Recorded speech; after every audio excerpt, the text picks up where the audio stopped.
Here's how to cut and merge shapes in Figma using the Shape Builder tool. Draw your shape on the canvas, for example, a circle. Then select the Pen tool and draw lines across the shape where you want to make cuts. Select both the shape and the lines. Click the three dots at the top to open more actions and select Edit Objects. The Shape Builder tool will appear in the toolbar. Hover over your shape and you will see highlighted areas appear based on where your lines intersect.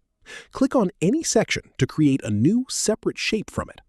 Hold Alt or Option on your keyboard while clicking to remove a section instead. To merge two shapes, draw two shapes and select both of them.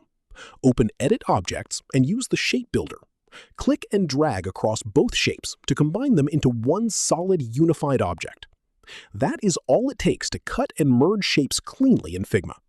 If this helped you out, hit that subscribe button for more straight-to-the-point tutorials on step-by-click.